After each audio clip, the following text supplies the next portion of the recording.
ఈ రోజు ఈ వీడియో ఎందుకు చేయాల్సి వస్తుంది ఎందుకంటే ఈవెన్ కొన్ని యూట్యూబ్ ఛానళ్ళని ఫైనాన్స్ చేసి మరీ ఇదే పనిలో పెడుతున్నాయి. Very good.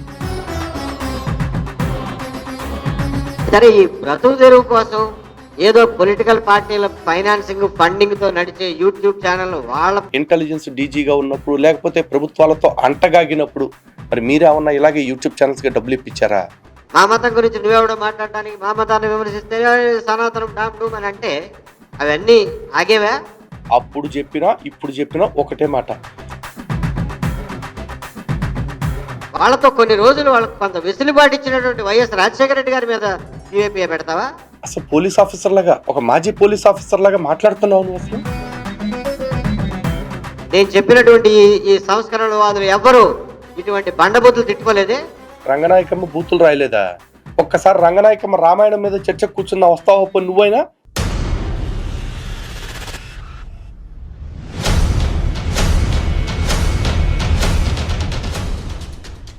హిందూ బంధువులందరికీ జై శ్రీరామ్.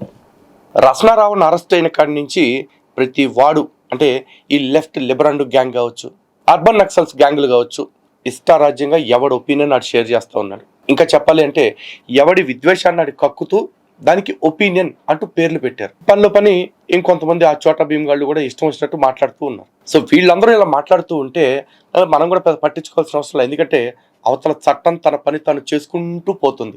కానీ ఈ రోజు ఈ వీడియో ఎందుకు చేయాల్సి వస్తుంది ఎందుకంటే మొన్నటి దాకా అదే చట్టంలోని, అంటే ఆ వ్యవస్థలోనే ఒక భాగంగా ఉండి రిటైర్ అయిపోయిన ఒక మాజీ ఐపీఎస్, ఇంకా చెప్పాలి అంటే ఇంటెలిజెన్స్ యొక్క అడిషనల్ డీజీపీగా రిటైర్ అయిన ఏబి వెంకటేశ్వరరావు, ఆయన నిన్న రావణ్ గురించి ఒక ప్రెస్ మీట్ పెట్టారు. అయితే ప్రెస్ మీట్ పెట్టి రావణ్ గురించి సమర్థించుకుంటేనో లేదు రావణ్ మీద పెట్టిన సెక్షన్స్ని ఖండించుకుంటేనో అది ఇంకోలా ఉండేది. అయితే దాన్ని ఖండించే క్రమంలో ఈయన విజ్ఞాన ప్రదర్శనలు చేశాడు. అందులో మరీ ముఖ్యంగా హిందుత్వం గురించి, నేడు జరుగుతున్న ధర్మరక్షణ గురించి, యూట్యూబ్ మాధ్యమంగా హిందుత్వవాదులు చేస్తున్న పోరాటాన్ని గురించి చులకన చేస్తూ మాట్లాడాడు. అందుకే ఈరోజు నేను మాట్లాడాల్సి వస్తుంది. బహుశా తన ఐపీఎస్ అయితే ఆ ఐపీఎస్ హోదాన్ని తీసుకెళ్లి ఫ్రేమ్ కట్టి ఇంట్లో పెట్టుకోమని చెప్పండి, దాన్ని మేము కూడా గౌరవిస్తాం. కానీ నాకు పేరు పక్కన ఒక క్వాలిఫికేషన్ ఉంది కదా అని సనాతన ధర్మం గురించి, సనాతన ధర్మ పరిరక్షకుల గురించి ఇష్టం వచ్చినట్టు మాట్లాడతాను అంటే చూస్తూ కూర్చోటానికి ఇక్కడ ఎవరో ఖాళీగా లేరు సార్. సో నేరుగా మనం పాయింట్లోకి వెళ్ళిపోదాం.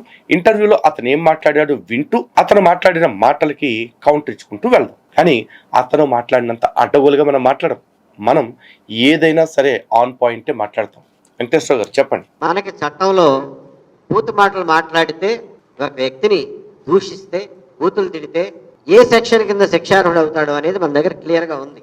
అది ఇప్పుడు బిఎన్ఎస్ సెక్షన్. ఇప్పుడు ఆ సెక్షన్స్ గురించి మీరేం చెప్పొద్దులేండి, మీరు అవసరమైన టాపిక్స్ చెప్పండి. ఇంతకీ చట్ట ప్రకారం బూతులు తిడితే శిక్షార్హుడు అన్నది వరకు ఒప్పుకున్నారు, సంతోషం. సోషల్ మీడియాలో ఖచ్చితంగా కొంతమంది ఏమో ఒక పద్ధతి ప్రకారం, కొంతమంది ఏమో పని పాట లేక కులాల మీద, మతాల మీద, ప్రాంతాల మీద ఒకళ్ళ విషయాలు చుమ్ముకుంటూ కంప్లీట్గా టైం వేస్ట్ చేసుకుంటున్నారు. రాష్ట్రంలో ఉన్న ప్రజల యొక్క మెదళ్ళని చెడగొడుతున్నారు. దానివల్ల ఎవ్వరికి వచ్చే ఉపయోగం ఏమీ లేదు. అవునా? మరి ఇప్పుడు మీరు పెట్టిన ఈ ప్రెస్ మీట్ వల్ల ఏమిటి ఉపయోగం? ఎవరికి ఉపయోగం? పోనీ ఒకవేళ ఉపయోగం ఉంటుంది అనుకుంటే ఎవరికి ఉపయోగపరిచేలాగా ఈ ప్రెస్ మీట్ని ఏర్పాటు చేశారు? దానికి మీరు సమాధానం చెప్పండి. అయినా కులాల మీద, ప్రాంతాల మీద మాట్లాడితే ఎవరికి ఉపయోగం లేదు అన్నప్పుడు మొన్న లాకప్ డెత్లో ఒక రౌడీ షట్టర్ చనిపోయాడని చెప్పేసి ఒక వార్త వచ్చింది. అతనికి ఒక కులాన్ని అంటగట్టి డిప్యూటీ సీఎం గారి కులాన్ని అంటగడుతూ ప్రెస్ మీట్లు పెట్టింది ప్రతిపక్ష పార్టీ. మరి అప్పుడు మీరు వచ్చేసి కొంతమంది అనవసరంగా కులాల వివాదాలు తెస్తున్నారు అంటూ ఈ ప్రెస్ మీట్ పెట్టలేదు మాస్టర్. ఇప్పుడు ఎందుకు పెట్టారు? పైగా మతాల గురించి అంటున్నారు. మతాల గురించి అన్నెసెసరీ అని మీరు ఎలా మాట్లాడతారు? ఎందుకంటే భారతదేశము ఆస్తిక దేశము, అనేక మతాల యొక్క కలయిక ఈ దేశం. అన్ని మతాల వాళ్ళు కలిసి ఉంటున్న ఈ క్రమంలో మతానికి మధ్య సైద్ధాంతికపరమైన విభేదాలు ఉంటాయి. ఆ సైద్ధాంతికపరమైన విభేదాలని ఒకడు యూట్యూబ్ వేదికగా ప్రశ్నిస్తే ఇంకొకడు అదే యూట్యూబ్ వేదికగా సమాధానం చెప్తాడు. ఈ దేశంలో 90% మంది, మేబీ ఇంకా చూసుకుంటే ఇంకా ఎక్కువ మంది ఆస్తికులు ఉన్నారు. అంటే ఏదో ఒక మార్గంలో మతాన్ని నమ్ముతున్న వాళ్ళు ఉన్నారు. వాళ్ళ విశ్వాసానికి ప్రశ్న ఎదురైనప్పుడు, వాళ్ళ విశ్వాసానికి విఘాతం కలిగినప్పుడు, వాళ్ళ విశ్వాసం పట్ల ఎవడో వచ్చి అపనమ్మకాన్ని క్రియేట్ చేస్తున్నప్పుడు వాళ్ళ వర్గానికి సంబంధించిన వాడు ఎవడైనా వచ్చి దాని తాలూకా నిజాలు చెప్పకపోతాడా అని ఎదురు చూస్తారు. అలా ఎదురు చూస్తున్న వాళ్ళకి నిజాలు చెప్పటం కోసమే అనేక మంది తమ తమ మతాల తరఫున యూట్యూబ్ ఛానల్స్ ఏర్పాటు చేసుకుని తమకి రాజ్యాంగం అనుమతి ఇచ్చిన పరిధి మేరకు వాక్ స్వాతంత్రాన్ని వినియోగించుకుంటూ వీడియోలు చేస్తున్నారు. ఇది పనికి మాలిన పనని, పని పాట లేనోళ్ళు చేసే పనని దాదాపు 30-40 ఏళ్ళు ప్రభుత్వ సర్వీసుల్లో, అది చట్టాన్ని అమలు పరచాల్సిన ఒక బాధ్యతలో ఉండి మీరు ఇలా మాట్లాడటం కాస్తన్న సిగ్గనిపించలేదా? అయినా రావణ్ గురించి మాట్లాడాలనుకున్నప్పుడు రావణ్ గురించి మాట్లాడేస్తే అయిపోద్ది. మీరు కొంతమంది పని పాట లేని వాళ్ళు అన్నారు కదా, ఆ కొంతమంది అంటే ఎవరో పేర్లు చెప్పే దమ్ముందా? మీరు పెద్ద వ్యవస్థలో పెద్ద అధికారిగా చేశారు కదా, మరి పేర్లు చెప్పే దమ్మున్నప్పుడు ఆ పేర్లు ఎవరో కూడా చెప్పాల్సింది. ఆ పని పాట లేని వాళ్ళు ఎవరు, ఆ పనికి మాలిన పనులు చేస్తున్న వాళ్ళు ఎవరు అని చెప్పేసి. అసలు ఫస్ట్ ఆఫ్ ఆల్ అది పనికి మాలిన పని అని మీరు ఎలా చెప్తున్నారో దానికన్నా సమాధానం చెప్పాలి. లేకపోతే మిమ్మల్ని ఏబి వెంకటేశ్వరరావు అనరు, ఆ బి తీసేసి ఏవి రావు అంటారు, ఏమీ రావు అంటారు. చూస్తున్నారు కదా ప్రజలందరూ కూడా చూడండి. ఇలాంటి వాళ్ళు సర్వీసుల్లో ఉన్నప్పుడు వాళ్ళందరూ రాజకీయ పార్టీలకు అనుకూలంగా పనిచేస్తారు, వాళ్ళకు కావాల్సిన రాజకీయ పార్టీలకు అనుకూలంగా పనిచేస్తారు. బయటకు వచ్చేసిన తర్వాత వాళ్ళు ఆశించిన పదవులు రాకపోయినా, వాళ్ళు ఊహించిన పోస్టులు రాకపోయినా ఈ విధంగా ప్రెస్ మీట్లు పెట్టేసి ఇష్టారీతిన మాట్లాడేస్తూ ఉంటారు. ఎందుకంటే ఈయన గతంలో వైఎస్ఆర్సీపీ గవర్నమెంట్ రాగానే ఇన్ని అవినీతి ఆరోపణలతోటి అధికార బాధ్యతల్లో నుంచి తప్పించడం జరిగింది, సస్పెండ్ చేశారు. దేనికోసం? అవినీతి ఆరోపణలతో. ఇవాళ ఈయన వచ్చి ప్రెస్ మీట్ పెట్టాడు కదా, ఆ తర్వాత కోర్టుకు వెళ్ళాడు, ఏదో పోరాటం చేసుకున్నాడు, ఈయనకి గౌరవప్రదమైన రిటైర్మెంట్ దొరికింది. కానీ ఈయన టార్గెట్ గౌరవప్రదమైన రిటైర్మెంట్ మాత్రమే కాదనుకుంటా, బహుశా ఇంకేదో ఆశించినట్టున్నాడు ప్రభుత్వంలో. అది రాకపోయేపాటికి ఇలా ప్రెస్ మీట్ పెట్టాడు. ఎందుకంటే ఇవాళ కులాలు, మతాలు, ప్రాంతాల మీద మాట్లాడుతున్న వాళ్ళ మీద ఇంత అక్కసు వచ్చేసిన ఏబి వెంకటేశ్వరరావుకి మరి మొన్ననే ఒక నెల రోజు కూడా అవ్వలేదు ఇంకా, విజయవాడ ఆ గాదె సాయికృష్ణ లాకప్ డెత్ విషయంలో వచ్చినప్పుడు నువ్వు కాపే నేను కాపే, నువ్వు మాకు సపోర్ట్ చేయవా అంటూ డిప్యూటీ సీఎం గారిని కులం పేరుతో కుల రొంపిలోకి లాగాలని చూసినప్పుడు అప్పుడు ఎందుకు మాట్లాడలేదు ఈయన? పని పాట లేకుండా కులాల పేరుతో కొట్టుకుంటున్నారు. ఒక రౌడీ షెటర్కి కులం ఏంటి, ఒక డిప్యూటీ సీఎంకి కులం ఏంటి? ఒక రాష్ట్ర ఉప ముఖ్యమంత్రి బాధ్యతల్లో ఉన్న పవన్ కళ్యాణ్ గారు నాకు డిప్యూటీ సీఎంఏ, మీకు డిప్యూటీ సీఎంఏ, ఏ కులపోడికైనా, ఏ మతమోడికైనా, ఏ పని చేసేవాడికైనా ఆయన డిప్యూటీ సీఎంఏ, ఆయనకి కులం ఉండదు. ఇప్పుడు అలాగే ముఖ్యమంత్రి గారికి కూడా కులాలు ఉండవు, అందరికీ ముఖ్యమంత్రి ఆయన. మరి అప్పుడు ఎందుకు మాట్లాడలేనా? ఈరోజు ఒక నీచుడు సనాతన ధర్మాన్ని అవమానించి బహిరంగ వేదిక మీద నోటికొచ్చినట్టు మాట్లాడుతూ రాష్ట్ర ముఖ్య నాయకుల్ని ఇష్టం వచ్చినట్టుగా బూతులు తిడితే వాడిని అనకూడదా? వాడి యూట్యూబ్ ఛానల్ని అడ్డం పెట్టుకుని తీవ్రవాదులకి, నక్సలైట్లకి వంత పాడుతూ, ఇంకా చెప్పాలంటే యువత అలాంటి వాటి పట్ల ఆకర్షితులైపోయి ఆ నక్సల్ ఉద్యమాల్లోకి వెళ్ళేలాగా ప్రేరేపించేలాంటి ప్రసంగాలు చేస్తున్న వాడి మీద ఊపా చట్టం పెడితే పొడుచుకొచ్చేసింది. సార్కి ఏం మాట్లాడుతున్నారో వినండి. సునకానందం అంటారు దీన్ని, సునకానందం తప్ప ఏం ఉపయోగం లేదు. మీది సునకానందమే. ఎందుకంటే ఇప్పుడు మీరేమి బాధ్యతల్లో లేరు, రిటైర్ అయిపోయారు, ఇంట్లో కూర్చోవచ్చు. ఇంట్లో కూర్చుంటున్న దానికి కూడా ప్రభుత్వం మీకు పెన్షన్ ఇస్తా ఉంది. కానీ తగుదునమ్మా అంటూ ఎగేసుకొచ్చేసి మీడియా ముందు మైకట్టేసుకుని ఇప్పుడు అందరినీ అంటున్నారు చూసారా, వాడి సునకానందం, వీడి సునకానందం అని. అలా పని చేసుకునే వాళ్ళని విమర్శిస్తున్న, పని నుంచి పక్కకి వెళ్ళిపోయిన మీది కూడా సునకానందమే వెంకటేశ్వర గారు. ఇలా ఒకళ్ళు రెచ్చగొట్టే మాటలు మాట్లాడటం, దానికి 10 మంది సమాధానం ఇవ్వటం, ఆ ఇచ్చిన సమాధానాల్లో మళ్ళా ఒకడు బూతులు మాట్లాడటం, వాడి మీద ఇంకొక 10 మంది పడిపోవటం, ఇది పని లేని పనికి మాలినోళ్ళు చేస్తున్నారు. అలాగే కొన్ని రాజకీయ పార్టీలు కూడా వీటిని ప్రోత్సహిస్తున్నాయి, ఫైనాన్స్ చేస్తున్నాయి. కొంతమందిని ఇదే పనిలో పెట్టి ఈవెన్ కొన్ని యూట్యూబ్ ఛానళ్ళని ఫైనాన్స్ చేసి మరీ ఇదే పనిలో పెడుతున్నాయి. Very good. ఇంటెలిజెన్స్ డీజీగా చేశారు కాబట్టి మీ దగ్గర సమగ్రమైన సమాచారం ఉండొచ్చు కదా. మరి ఏ యూట్యూబ్ ఛానల్లోడికి ఏ పార్టీలు డబ్బులు ఇస్తున్నాయి, ఏ పార్టీల నుంచి డబ్బులు తీసుకుని ఎవడు పని చేస్తున్నాడు, ఓసారి మొత్తం రిపోర్ట్ బయటెట్టేయండి, అయిపోద్ది కదా. అది చేయరు.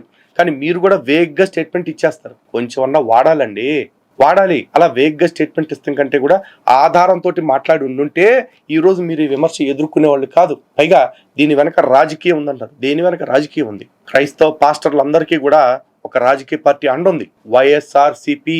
ఎందుకంటే జగమెరిగిన క్రైస్తవుడు జగన్మోహన్ రెడ్డి. అలాగే జగన్మోహన్ రెడ్డి హయాంలో మీరు మర్చిపోయారేమో, మేము మర్చిపోలే. ఎందుకంటే కూలగొట్టించుకుంది మా గుళ్ళు కాబట్టి, సాక్షాత్తు మా రాములు వారి విగ్రహానికి కాబట్టి తల నరికించుకుంది, మా దేవీ దేవతల విగ్రహాలు కాబట్టి పిఠాపురంలో పగలగొట్టించుకుంది, మాకు గుర్తుంటుంది. అలాగే కొండబిట్రగుంటలో కావచ్చు, అంతర్వేదిలో కావచ్చు, తగలబెట్టించుకుంది మా రథాలు కాబట్టి మాకు గుర్తుంటుంది, మాకు నొప్పి ఉంటుంది. మరి ఇప్పుడు మీరు ఏదైతే సోకాల్డ్ కొంతమంది అంటున్నారో ఆ కొంతమంది పేర్లు నెక్స్ట్ మళ్ళీ ప్రెస్ మీట్ పెట్టి చెప్తారని ఆశిస్తా ఉన్నా వెంకటేశ్వర గారు. ఈ విషయం ఈ యూట్యూబ్ ఛానల్ వీక్షకులు ప్రజలు అందరూ గమనించాల్సిందిగా కోరుతున్నాం. మేము భావ ప్రకటన స్వేచ్ఛకి కట్టుబడి ఉన్న వాళ్ళం కాబట్టి ఈ యూట్యూబ్ ఛానళ్లను బ్యాన్ చేయమను, వీళ్ళ మీద నియంత్రణ పెట్టమను, లైసెన్సులు తీసుకోమను మేము అడ్వకేట్ చెయ్యం. ఎవడి ఇష్టం వచ్చింది వాడిని చేసుకొనియండి. కానీ వినేవాడు లేకపోతే, ప్రేక్షకుడు లేకపోతే ఏ యూట్యూబ్ ఛానల్ నడవదు. ఎంత డబ్బులు ఇచ్చినా అది వృధా ప్రయాసే, గంగలో పోసినట్టే. కాబట్టి ప్రేక్షకుల విజ్ఞత, ప్రజల విజ్ఞత మీద దీన్ని వదిలేస్తున్నాం. ప్రజలు చాలా జాగ్రత్తగా విజ్ఞతతో ఆలోచించండి. ఏ చర్చల వల్ల సమాజం బాగుపడుతుంది, సమాజానికి ఉపయోగం, సమాజానికి అవసరం అనేది గమనించుకోండి తప్ప ఏది పడితే అది, ఏ విషయాన్ని పడితే మీద ఆ విషయం మీద రోజుల తరబడి సోషల్ మీడియాని కలుషితం చేయొద్దని చెప్పి ప్రజలందరికీ విజ్ఞప్తి చేస్తున్నాను. సరే, ఈ బ్రతుకు తెరువు కోసం ఏదో పొలిటికల్ పార్టీల ఫైనాన్సింగ్ ఫండింగ్ తో నడిచే యూట్యూబ్ ఛానల్ వాళ్ళ పెళ్ళాం పిల్లల బతుకు తెరువు కోసం వాళ్ళు ఏదైనా చేసుకుంటుంటే దాన్ని నేనేం ఆపలేను. ప్రభుత్వాన్ని ఆపమని కూడా చెప్పను, ఎందుకంటే అది భావ ప్రకటన స్వేచ్ఛలో భాగం. ప్రభుత్వాన్ని ఆపమంటే వాళ్ళు ఫైనాన్స్ చేసే వాటిని నడవనిస్తారు, అపోజిషన్ ఫైనాన్స్ చేసే వాటిని మూసేస్తారు, న్యూట్రల్ గా నిజంగా మాట్లాడే వాళ్ళందరినీ కూడా మూసేస్తారు. కాబట్టి అటువంటి తప్పుడు అధికారాలు గవర్నమెంట్కి ఇమ్మని మేమైతే చెప్పం, కానీ ప్రేక్షకులు దయచేసి విజ్ఞత పాటించమని చెప్పి కోరుతున్నాం. అట్లా అని చెప్పి మతాల గురించి, కులాలు మతాలు ఇవన్నీ వ్యక్తిగతాలు. అయినా బొక్కలేదు, మీ సలహాలు ఎవరు అడగలేదు, మీరు సలహా ఇస్తే తీసుకునే వాళ్ళు ఎవరు లేరులే. కానీ ఏదో అంటున్నారు కదా, రాజకీయ పార్టీల దగ్గర డబ్బులు తీసుకుని పెళ్ళాం పిల్లల్ని పోషించుకోవటం కోసం అని చెప్పేసి ఏదో మీరు తొంగి వాళ్ళ అకౌంట్లోకి చూసినట్టు, ఏదో మీరు దగ్గరుండి వాళ్ళకి డబ్బులు ఇప్పించినట్టు, ఆ ఇప్పించిన అనుభవం ఉన్నట్టు మాట్లాడుతున్నారు. మరి మీరు ఇంటెలిజెన్స్ డీజీగా ఉన్నప్పుడు, లేకపోతే ప్రభుత్వాలతో అంటగాగినప్పుడు మరి మీరేమన్నా ఇలాగే యూట్యూబ్ ఛానల్స్కి డబ్బులు ఇప్పించారా? అయినా మీరు అలా జనరలైజ్డ్ స్టేట్మెంట్ ఇచ్చేస్తే అందులో నిజాయితీగా పనిచేస్తున్న యూట్యూబ్ ఛానల్స్ ఎన్నో ఉన్నాయి. ప్రభుత్వాల దగ్గర, పార్టీల దగ్గర కాకుండా బాధ్యతగా ప్రజల దగ్గర నుంచి విరాళాలు తీసుకుంటూ ప్రజలకి జవాబుదారీగా ఉండే ఎన్నో యూట్యూబ్ ఛానల్స్, ఎన్నో హిందూ సంఘాలు పనిచేస్తూ ఉన్నాయి. మరి వాళ్ళందరినీ కూడా ఇదే ఘాటిని కట్టినట్టు అవుతుంది. ఒకవేళ మీ ఉద్దేశం అది కాకపోతే, నేను అందరినీ అనలేదు, కొద్ది మందిని అన్నాను, ఆ కొద్ది మంది వీళ్ళు అని చెప్పేసి మిగిలిన వాళ్ళందరికీ బహిరంగ క్షమాపణ చెప్పండి. ఏదో మైక్ ఉంది కదా, మాట్లాడితే వినేవాళ్ళు ఉన్నారు కదా, ఎందుకంటే గతంలో అధికారాన్ని నిలగబెట్టున్నారు కాబట్టి ఎవరు ఏం చెప్పినా నమ్ముతారు అనుకుని ఇష్టారీతిన స్టేట్మెంట్స్ మాత్రం పాస్ చేయకండి. మతాల గురించి చర్చించకూడదా? మేము భావ ప్రకటన స్వేచ్ఛ ఉన్న సమర్థించేవాళ్ళం కాబట్టి మతాల గురించి కూడా మాట్లాడండి, సంస్కారవంతంగా చర్చించండి. ఎవరి మతంలో ఏ మార్పులు తెచ్చుకోవాలో, ఏ రకమైనటువంటి సంస్కరణలు తెచ్చుకోవాలో చర్చించండి, తప్పేమీ లేదు. అరే బాబు, పెళ్ళిళ్ళకి ఇంత ఖర్చు పెడుతున్నావు, ఎందుకు పెడుతున్నావు, ఇన్ని కార్యక్రమాలు ఏంటి, ఇన్ని ఫంక్షన్లు ఏంటి, ఎందుకు ఇంత ఖర్చు అనేది చర్చించుకోండి. అది మతానికి సంబంధించిందే, మన సంప్రదాయానికి సంబంధించిందే, మన సంస్కృతికి సంబంధించిందే, మన అలవాట్లకు సంబంధించిందే. చర్చించుకుంటే తప్పేమీ లేదు. ఏ సంస్కరణ లేకుండా హిందూ మతం ఇక్కడ దాకా వచ్చిందా? అసలు మతం గురించి, మతంలో ఉన్న మంచి చెడుల గురించి చర్చించకూడదు, చర్చిస్తే తప్పు, నువ్వెవడో మాట్లాడడానికి అని అంటే ఈశ్వరచంద్ర విద్యాసాగర్ దగ్గర నుంచి, రామకృష్ణ పరమహంస దగ్గర నుంచి, వివేకానందుడి దగ్గర నుంచి, గురజాడ అప్పారావు దగ్గర నుంచి, కందుకూరి వీరేశలింగం దగ్గర నుంచి, నార్ల వెంకటేశ్వరరావు దగ్గర నుంచి, రంగనాయకమ్మ దగ్గర నుంచి, త్రిపురనేని రామస్వామి చౌదరి దగ్గర నుంచి, వీళ్ళందరూ నోళ్లు ముయించితే మనం ఇక్కడ వరకు వచ్చేవాళ్ళమా? బాబు బాబు బాబు బాబు కూల్ కూల్ కూల్.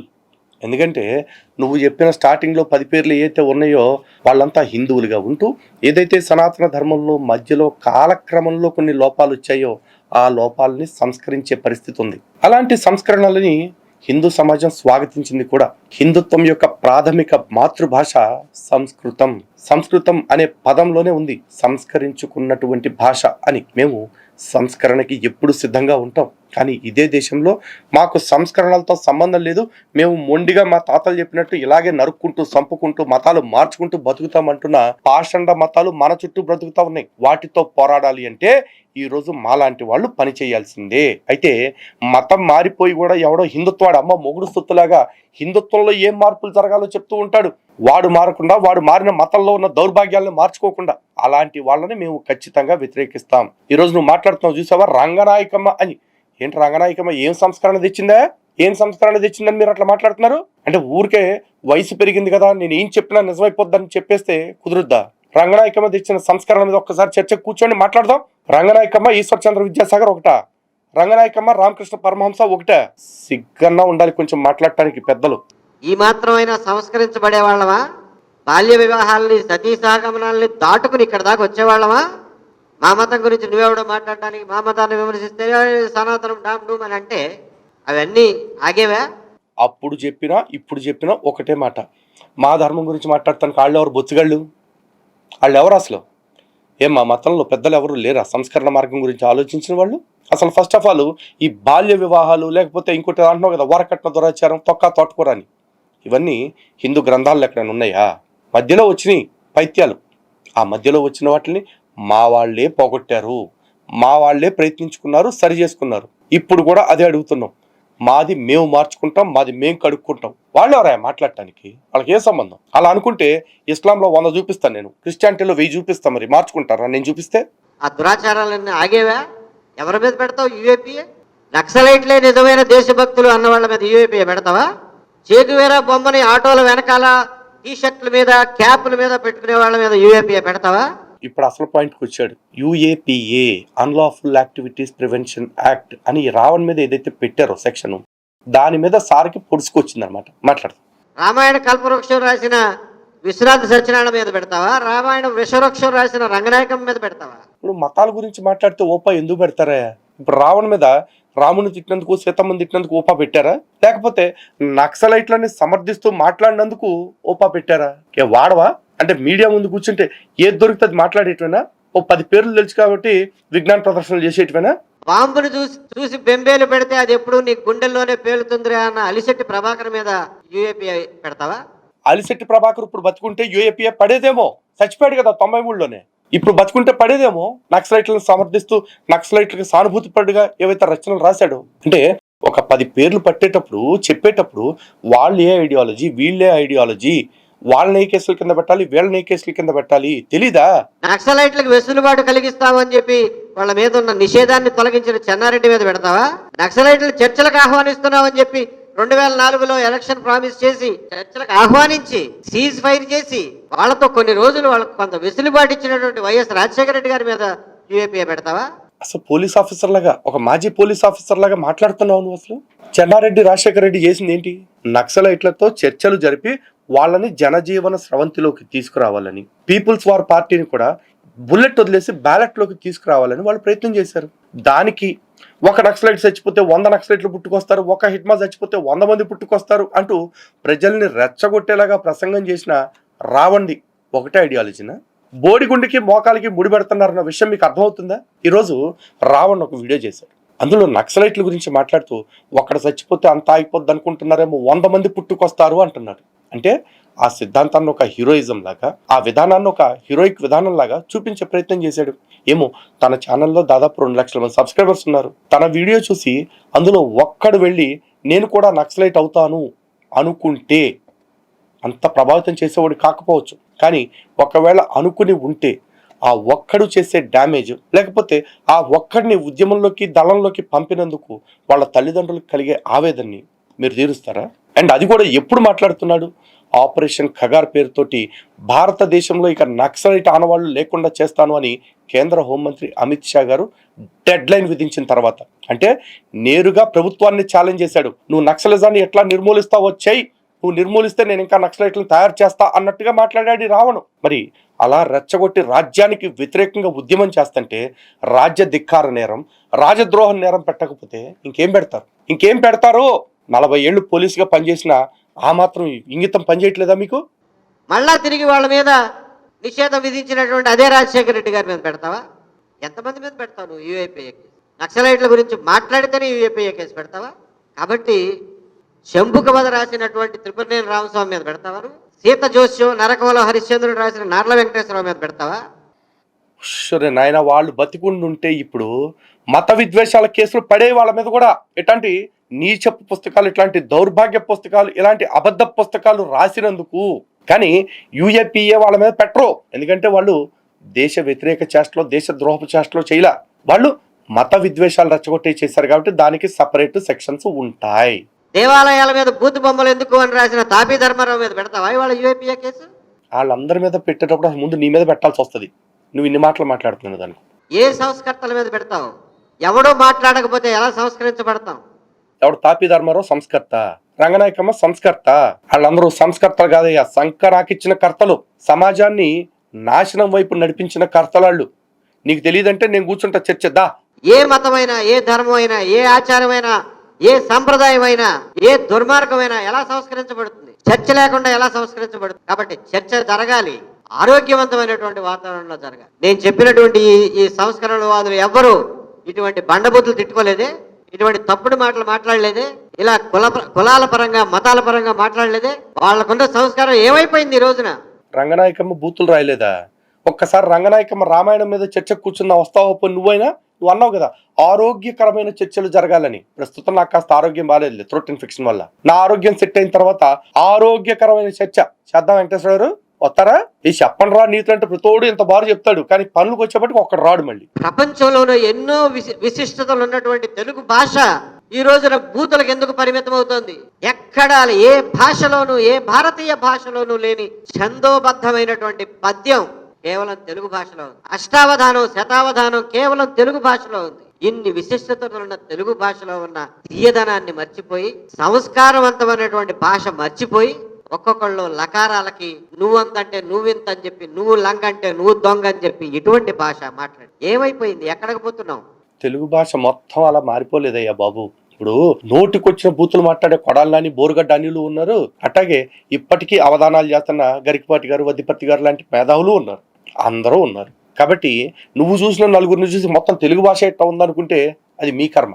మేమేం చేస్తాం? దీన్ని సంస్కరించుకోవాల్సినటువంటి అవసరం ఉంది. ఇది సంస్కరించబడాలంటే చర్చ జరగాలి. రావణ్ తప్పు చేస్తే, రావణ్ ఇది నువ్వు తప్పు చేశావు, ఈ లైన్ దాటావు అని చెప్పగలగాలి. అంతే తప్ప యుఏపిఏ కేసులు పెట్టి చర్చని, ఆలోచనల్ని, మేధస్సుని, మాటని భయభ్రాంతులకు గురి చేయటం ఈ రాష్ట్రానికి మంచిది కాదు, మన సమాజానికి హితవు కాదు. కాబట్టి ఇటువంటి దుర్వినియోగాలని ఆపు చేయండి అని చెప్పి సవినయంగా ఈ ప్రభుత్వానికి మనవి చేస్తూ, ఇలాగే గనక యుఏపిఏ దుర్వినియోగం ముందు జరిగితే తీవ్రమైనటువంటి ప్రజా ప్రతిఘటన కూడా ఎదురవుతుంది. రంగనాయకమ్మ గారిని అకారణంగా అర్ధరాత్రి పోలీస్ స్టేషన్కి పిలిస్తే ఎలా అయితే నిరసించామో, నినదించామో, ప్రతిఘటించామో, పోరాడామో, అటువంటి పోరాటాలే మళ్ళీ మీరు కూడా చూడాల్సి ఉంటుంది. అది రంగనాయకమ్మ జైలుకి వెళ్తే ఎంత కష్టపడ్డాడో చెప్తున్నాడుగా బాబు. అంటే ఐడియాలజీ మీకు అర్థమైంది కదా. ఇప్పుడు రావణ్ తరఫున వచ్చాడు. కానీ నాకు అర్థం కావట్లేదు వెంకటేశ్వర గారు, ఎంతకాలం ఐపీఎస్గా పనిచేశారు. ఒక వ్యక్తిని ఓపా కింద వేసినా, టాడా కింద వేసినా, ఫోటా కింద వేసినా, అంటే ఆ లెవెల్ ఇప్పుడు ఈ ఆటల కింద వేసినా అవన్నీ కూడా విచారణ దశలో ఒకవేళ అతనికి సంబంధం లేదు అని తెలిస్తే కోర్టులలోనే తీసి పడేస్తారు కదా. ఈ మాత్రం మీకు తెలీదా? మరి వ్యవస్థని విచారణ చేయనివ్వకుండా మీరేంటి మీడియా ట్రయల్స్ ఇక్కడ ప్రెస్ మీట్లో కూర్చుని? అంటే మీరు తీర్మానం చేసేసి ఇది అన్యాయము అంటే, అవునండి పలానా వెంకటేశ్వరరావు గారు చెప్పారు కాబట్టి ఇది అన్యాయం, ఓపా లేపేస్తున్నాం అంటే రేపు ఏం చేస్తారు? పలానా వెంకటేశ్వరరావు గారు చెప్పారు కాబట్టి జగన్మోహన్ రెడ్డి ముఖ్యమంత్రి, పలానా వెంకటేశ్వరరావు గారు చెప్పారు కాబట్టి శ్రవణే డిప్యూటీ సీఎం, ఇట్లా కూడా ఇచ్చేయమంటారా? లేదు కదా. మనమంటూ ఒక వ్యవస్థ ఏర్పాటు చేసుకున్నాం, విచారణ చేయడానికి కోర్టుల్ని, అలాగే ప్రభుత్వాలని ఏర్పాటు చేసుకోవటానికి ప్రజాస్వామ్యాన్ని. వాటి పట్ల మనకి కనీస గౌరవం ఉండాలిగా. చూడబోతే మీకు ఆ వ్యవస్థల పట్ల గౌరవం లేనట్టుంది. నిజంగా మీకే గనక ఆ వ్యవస్థల పట్ల అంత గౌరవం ఉంటే ఇప్పుడు మీరేం చేయాలి? రావణ్ తరఫున మీరు ఒక మంచి అడ్వకేట్ని పెట్టి, ఆ అడ్వకేట్కి కావాల్సిన ఇన్పుట్స్ అన్ని మీరు ఇచ్చి, రావణ్ మీద పెట్టిన ఈ రాజద్రోహం కేసు ఏదైతే ఉందో ఆ సెక్షన్స్, అలాగే ఈ యుఏపిఏ చట్టాలు ఏవైతే పెట్టారో ఆ చట్టాలు, ఇవేవి కూడా చెల్లవు, వీటిని తొలగించాల్సిందే అని కోర్టులో ఫైట్ చేయండి. హైకోర్టుకి వెళ్ళండి, పైకోర్టుకి వెళ్ళండి, సుప్రీంకోర్టుకి వెళ్ళి అక్కడ మార్పు తెచ్చే ప్రయత్నం చేయండి. ఎందుకు ఇక్కడ మీడియా ట్రయల్స్ ఎందుకు? ఈ మీడియా ట్రయల్స్లో కూర్చుని మీ పార్టీకి మీరే మళ్ళీ ఒపీనియన్స్ పాస్ చేసేస్తారు. ఫలానా పార్టీలు యూట్యూబ్ ఛానల్స్ పోషిస్తున్నాయి, ఫలానా యూట్యూబ్ వాళ్ళు పని పాట లేని పనులు చేస్తున్నారు. అంటే ఈ దేశంలో, ఈ రాష్ట్రంలో మీకు నచ్చిన పని, మీరు చెప్పిన పని పనికొచ్చే పని, మీకు నచ్చని పని, మీకు అక్కర్లేని పని పనికి మాలిన పని, మీకు నచ్చని పని చేసే వాళ్ళందరూ పనికి మాలిన పనులు చేసేవాళ్ళ. ఒక గౌరవప్రదమైన పోస్టులో పనిచేసి అగౌరవప్రదంగా పోస్టులో నుంచి తప్పించబడి మళ్ళీ ఏ చట్ట ప్రకారం అయితే మీరు గౌరవప్రదమైన పోస్టులోకి వచ్చి గౌరవప్రదంగా రిటైర్మెంట్ పొందారో ఆ గౌరవాన్ని నిలబెట్టుకోండి. గౌరవనీయులైన మాజీ ఐపీఎస్ ఏబి వెంకటేశ్వరరావు గారు, అలాగే ఇప్పుడున్న అధికార పార్టీ మీకేమైనా పదవులు ఇవ్వలేదు అన్న కడుపు మంట మీకు ఉందనుకోండి, ఆ కడుపు మంటని మరోలా కక్కండి. ప్రభుత్వాలు పరిపాలనా క్రమంలో చాలా తప్పులు చేస్తాయి. అలాంటి తప్పుల కోసం వెయిట్ చేయండి. ఆ తప్పులో దొరికినప్పుడు ప్రశ్నించండి. అంతేగాని వాళ్ళు ఏం చేసినా తప్పే అన్నట్టు మాట్లాడారంటే మీ విలువే పోద్ది, మీ స్థాయి పతనం అయిపోతుంది. కోర్స్ ఇప్పటికే చాలా పడిపోయారు ఒక్క ప్రెస్ మీట్తో. ఇంకా దీన్ని కొనసాగిస్తే ఇంకా పడిపోయే ప్రమాదం ఉంటుంది. కాబట్టి ఇప్పటికైనా మీ పద్ధతి మార్చుకుంటారు అని చిన్నవాడినైనా సరే ఓ మంచి సలహా ఇస్తున్నాను. బూతులు తిడితే చెప్పాను కదా, మేజిస్ట్రేట్ దగ్గరికి వెళ్ళాలి, ఫైల్ చేయాలి. ఆయన పర్మిషన్ ఇస్తేనే పోలీసులు ఇన్వెస్టిగేట్ చేస్తారు. మహా అయితే 2 ఏళ్ల జైలు శిక్ష పడుతుంది. కానీ కేసే కదా, వాడు బతికున్న నాళ్ళు ఉంటుంది కదా కేసు వాడి మీద. ఓపిక పట్టండి. మనం ఒక ఆధునిక ఆంధ్రప్రదేశ్ నిర్మించుకోవడానికి కూర్చున్నామా, ఒక ఆఫ్ఘనిస్తాన్ నిర్మించుకోవడానికి కూర్చున్నామా? లెటస్ ముందు దాన్ని డిసైడ్ చేసుకుందాం రండి. ఒక ఆధునిక ఆంధ్రప్రదేశ్ అనేది చట్టాల మీద ఆధారపడి, చట్టాల మీద, చట్టబద్ధ పాలన మీద ఆధారపడి నిర్మితం అవుతుందా, లేకపోతే ఎమోషన్స్ మీద, మన ట్రైబల్ ఇన్స్టింక్ట్స్ మీద, ప్రైమోర్డియల్ ఇన్స్టింక్ట్స్ మీద? వాడు ఆయన అన్నాడా, పదండి పట్టి కొడదాం, చంపేద్దాం. అలా కొడదాం, చంపేద్దాం అనుకుని ఉంటే వాడు రాముడి గురించి, సీతమ్మ గురించి మాట్లాడిన రోజునే హిందూ సంఘాలన్నీ కలిపి వాడిని కొట్టి చంపేసి ఉండేవి. కానీ ఈ దేశంలో ఏ హిందూ సంఘాలు అలా చేయట్లే. అండ్ మీరు ఈ ప్రెస్ మీట్లు నూపూర్ శర్మని అత్యాచారం చేసేస్తాం, ఇది నిజం మాట్లాడినందుకు చంపేస్తాం అన్నప్పుడు ఇది అన్యాయము అని మీ గొంతు లేవలా? ఈ రావణ్ గడ ఎవడైతే ఉన్నాడో వాడి గొంతు లేవలా? అలాగే రాజా సింగ్ మొన్న ఏ కేసులో అయితే నిర్దోషిగా బయటపడ్డారో ఆయన విషయంలో కూడా అంతే, ఆయన్ని చంపేస్తాం సర్పంచ్ సే జుదా అని మాట్లాడితే మీరెవరో మాట్లాడలా. అప్పుడు సెంటర్ ఫర్ లిబరేషన్ ఎందుకు మూసుకు కూర్చుంది అన్ని హోల్స్ని? పైగా మీరు అంటున్నారు కదా మనకి ఆధునిక ఆంధ్రప్రదేశ్ అంటే చట్టబద్ధమైన ఆంధ్రప్రదేశ్ కావాలి, చట్టాల ప్రకారం తేల్చుకోవాలని. మరి ఇప్పుడు రావణ్ విషయంలో కూడా లెట్ ద కోర్ట్ డిసైడ్. మీరెందుకు ఎందుకు మాట్లాడుతున్నారు? మీరు అన్నట్టు నిజంగా ప్రభుత్వమే కనుక కక్ష సాధింపు చేసేసి తనకి నచ్చని వాళ్ళందరి మీద యూఏపీఏ పెట్టాలి అనుకుంటే ఆ బోరుగడ్డగాడి మీద, లేకపోతే కొడాలి నాని మీద, లేకపోతే ఇంకా వైసీపీ వాళ్ళు కొంతమంది టీడీపీ కార్యకర్తలను చంపేశారు అంటున్నారు కదా, వాళ్ళందరి మీద కూడా యూఏపీఏ పెట్టేసి ఉండేదిగా. కాబట్టి చట్టాన్ని చేతుల్లోకి తీసుకుని ఎవడిష్టానికి వచ్చినట్టు ఆడెక్కడ కేసులు పెట్టలా. ఇక్కడ వీడు దేశానికి వ్యతిరేకంగా, రాజ్యానికి వ్యతిరేకంగా, ప్రభుత్వ నిర్ణయాలకు వ్యతిరేకంగా, అంటే ఏ కేంద్ర ప్రభుత్వం అయితే ఈ నక్సలిజాన్ని కోకటి వేళ్లతో తుడిచిపెట్టేస్తానంటుందో దాన్ని ఛాలెంజ్ చేస్తూ ఒకరిని చంపితే 100 మంది పుట్టుకొస్తారు, అంటే 100 మంది నక్సలైట్లను చంపేస్తే 10,000 మంది పుట్టుకొస్తారు అంటూ ప్రవోకింగ్ స్టేట్మెంట్స్ ఇచ్చాడు. 70 ఏళ్లుగా దేశాభివృద్ధికి ఎవరైతే అడ్డంగా అడవుల్లో తుపాకులు పట్టుకుని ఉంచున్నారో వాళ్ళని తుడిచిపెట్టేస్తున్న యజ్ఞానికి అడ్డం పడతాను అని ఛాలెంజ్ చేశాడు. మరి ఆడి మీద యూఏపీఏ పెట్టకపోతే ఇంకేం పెడతారు? అంటే పోలీసులు ఏం చట్టాలు పెట్టాలి, లేకపోతే పోలీసులు ఏ రకంగా విచారణ చేయాలి ఇంకా మీరే చెప్తాం అనుకుంటున్నారా? మీరు రిటైర్ అయిపోయారు, రిటైర్మెంట్ని ఎంజాయ్ చేయండి. ప్రజలకి మీరు ఇచ్చే పనికి మాలిన సలహాలు అక్కర్లేదు వెంకటేశ్వర గారు. ఓకే, రెస్ట్ తీసుకోండి. అండ్ హిందూ బంధువులారా, ఇలాంటి వాళ్ళు మేధావులు ముసుగులో వచ్చి మనకి మాత్రమే పాఠాలు నేర్పుతారు, అంటే హిందువులకు మాత్రమే. హిందువులు ఎవ్వరు కూడా ఇలాంటివి వినాల్సిన అవసరం లేదు. ఇక్కడ విన్నది ఇక్కడ వదిలేస్తే చాలు, ఎక్కడ పట్టించుకోవాల్సిన అవసరం కూడా లేదు. అండ్ నేను మాట్లాడిన దానిలో ఏదైనా తప్పులు ఉంటే కనుక సిద్ధాంతపరంగా దాన్ని కామెంట్ రూపంలో తెలియచేయండి, ఖచ్చితంగా తెలుసుకుంటాను, మార్చుకుంటాను కూడా. అలాగే నేను మాట్లాడింది సరైంది అనిపిస్తే కూడా కామెంట్ రూపంలో మీ అభిప్రాయం తెలియచేయండి. మీరు ఇచ్చే సూచనలు, సలహాలు తదుపరి వీడియోల్లో నేను సరి చేసుకోవడానికి ఉపయోగపడతాయి. కాబట్టి జై శ్రీరామ్, భారత్ మాతా కీ జై.